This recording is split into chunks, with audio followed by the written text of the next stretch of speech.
With the NBA now back in action, there's already talk about who will win the main awards by year's end, in particular the MVP award. The main names talked about for this award are Luka Doncic, who, by the way, many people are predicting to win this year's MVP, Giannis Antetokounmpo, Anthony Davis, LeBron James, Kevin Durant, and Damian Lillard. Kawhi Leonard's name has also been thrown around.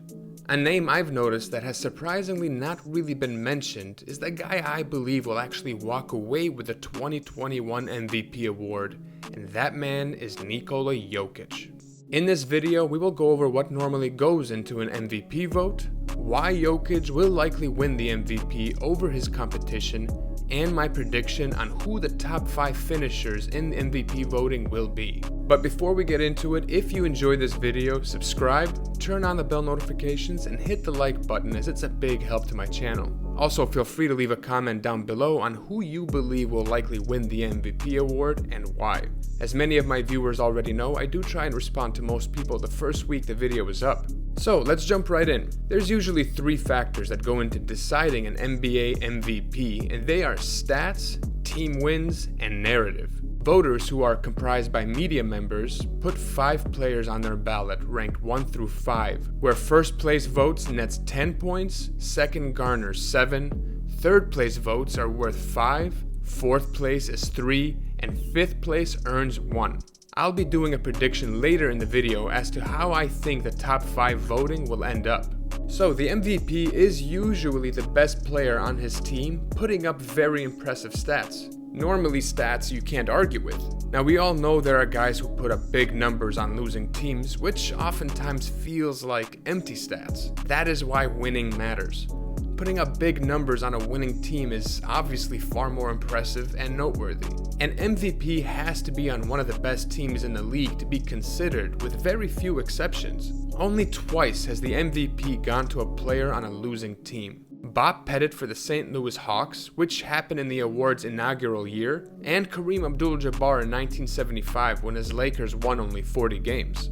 Since the 1981 season, when media members started voting, only Moses Malone and Russell Westbrook won the award on teams that failed to reach 50 wins in non-lockout shortened seasons. I took a look at the last 20 MVP's respective team records and discovered they averaged a 70.7 win percentage, which in a normal regular season would amount to 57.4 wins on average, and would amount to about 51 wins in our 72-game 2021 season. I also noticed that those MVPs played on average 95% of their games, which would amount to about 78 regular season games in a normal season, or about 68 games in our pandemic shortened season. So the MVP has to be healthy and available. Load management will likely destroy a superstar's MVP chances, which is why I don't think Kawhi Leonard will win the award this season, in addition to him already being injury prone. Narrative, as we all know, is also a large factor in MVP voting, and we have seen narrative fully displayed when media members exhibit voter fatigue, which they very much had with Michael Jordan in the 90s and with LeBron James. Russell Westbrook winning the award over James Harden, despite only winning 47 games, was because he averaged a triple-double and kept the Thunder team relevant after Kevin Durant left the team. There's also, of course, lobbying and politicking from agents, fans on social media, and on occasion NBA executives. I believe Nikola Jokic is primed to win that MVP award this year. I know the Nuggets lost a key role player in Jeremy Grant, who did a great job for the Nuggets and was one of the key reasons they made the Western Conference Finals last year, but I actually think the Nuggets will improve despite him leaving. It seems like a lot of seeds are planted in media members' heads about who the MVP finalists are in the first 20 to 30 games of a season. And let's be honest, Jokic showed up out of shape to start the season last year and at times displayed low effort. But he's taken the criticism to heart and has really worked on his body. This year he is far leaner, quicker, and more athletic, and will have a good start to the season provided he remains healthy. Last year he worked himself into shape, which resulted in the Nuggets losing games early in the regular season, and even though he was putting up monster stats by the end of the season, he had already lost the narrative. I see him averaging close to triple-double numbers this year, so the stats will be there. Nikola Jokic starting the season in shape and putting up those numbers right away will dramatically help the Nuggets rack up wins early in the year, in turn helping him gain the narrative and his MVP odds. He has been getting high praise for his work ethic and leadership from his coach and teammates. This will be a far more focused and serious player than in the past. Also, the emergence of Jamal Murray will help the Nuggets' regular season record even more. His steady improvements year after year have been promising, but it wasn't until last postseason that he exploded into a true all-star. Murray's improved consistency throughout the 2020 playoffs compared to previous year's playoffs is a great sign that he can be a more reliable second all-star next to Jokic. Now, it may not be realistic to expect his playoff production for an entire season, but if he can be a more productive, consistent, and efficient scorer, that would make a massive impact on the Nuggets' regular season. Jokic and Murray are good enough to go head-to-head with the league's best, and their improvements alone, as well as continuity, more than alleviate the loss of Jeremy Grant and Torrey Craig. It's also important to note that the Nuggets will now have a more fully activated Michael Porter Jr., who will have a larger role now that Grant and Craig aren't taking up those minutes. I think it's the best thing that could have happened for Porter's development, and I believe the larger role will only elevate his confidence, and it will result in him taking more steps towards fulfilling his potential. At the end of the day, he is a deadly scorer and stretch forward who will contribute to the Nuggets piling up wins. Also, we can't forget that the Nuggets will now have Will Barton back. There are members of the Nuggets organization who think that if they had a healthy Will Barton, they would have beaten the Lakers in the Western Conference Finals. The Nuggets will be an improved team, and it will be reflected in the standings. I see the Nuggets as the 2 seed behind the Lakers in the West, and will likely have a top 3 or 4 record in the league.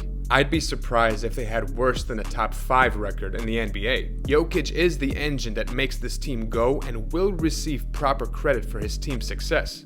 It's going to be hard not to root for Jokic and the Nuggets this season, especially if they carry their momentum from the postseason into the regular season. And the Nuggets proving that their success in last year's playoffs wasn't a fluke by having a great regular season will be a great story as well. Nikola Jokic's MVP case checks all the boxes.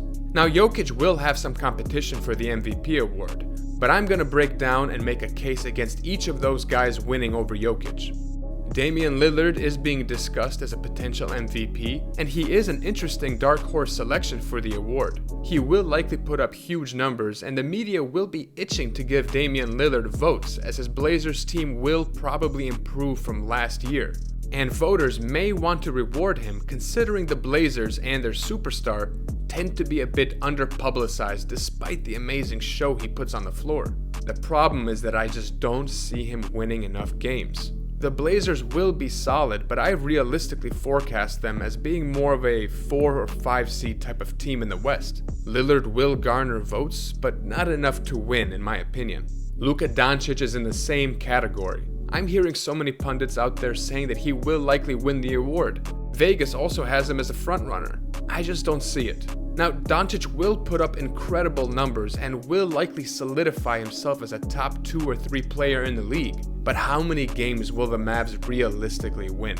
Yes, they will likely again have the league's leading offensive rating, but their defense will likely hover around average. Last season, they had the 18th best defensive rating, and it will likely be mildly improved with this year's addition of Josh Richardson. But does he propel them into a top 5 to 10 defense? It's possible, but I'd say the odds are stacked against that, especially with Porzingis' injury concerns.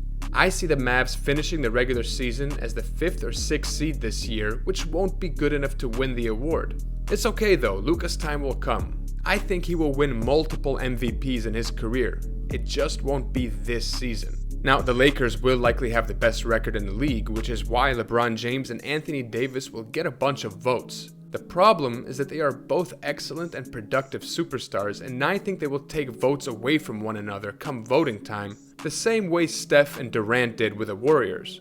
It's going to be tough to choose who to vote for between the two. Also, LeBron will likely load manage this season, considering he's already 36 years old with a ton of miles on his legs, which will lose him some votes. Then there's Kevin Durant and the Brooklyn Nets, who as a team are hard to evaluate. Ultimately, I don't think Durant plays enough games this year to win the MVP over other deserving candidates. Steve Nash has publicly stated that the Nets will be taking it easy with both Durant and Kyrie Irving, and that they are unlikely to play 72 games this season. And even though Durant will be eager to play every single night, the Nets will have to protect him from himself. Also, to be honest, and maybe this is a hot take, but I don't think the Nets will be a top 4 seed in the East as presently constructed, much less a contender. I know they're a deep team, but I just don't think their 2 best players will play enough games, and I can easily envision chemistry problems. I could be wrong, as I have faith in Steve Nash as a coach, and I believe they have by far the best assistant coach and an offensive genius in Mike D'Antoni. But I believe the Bucks, the Sixers with their improved shooting, the Heat, and even the Raptors will have a better record than the Nets. I think they are the most overrated team heading into the season, which is another reason I don't see Durant winning the award. I believe Nikola Jokic's biggest competition for the MVP will be the reigning 2-time MVP Giannis Antetokounmpo. His Bucks have gotten better, and I see them having one of the 2 best records in the league. It's either going to be the Bucks or the Lakers with the best record, and the Greek Freak will continue putting up crazy numbers. Giannis is also an incredible defender, which will bode well for him. I just think that when media members are trying to decide between Giannis and Nikola Jokic, the tiebreaker will be voter fatigue towards Giannis, considering he has already won the previous 2 MVPs, and the fact that the Bucks underperformed in the playoffs 2 years in a row now. I predict the top 5 finishers in MVP voting will be number 1 Jokic, 2 Giannis, 3 Damian Lillard, 4 LeBron James, and 5 Luka Doncic. I truly believe that Nikola Jokic's time has come and he will win the 2021 MVP award. What do you guys think? What is your 2021 MVP prediction? Let me know in the comments section. And again, I do try and respond to most people the first week the video is up. And if you enjoy this video, subscribe and hit the like button, as it's a big help to my channel. Thanks so much for watching. Till the next one, guys, I'm out.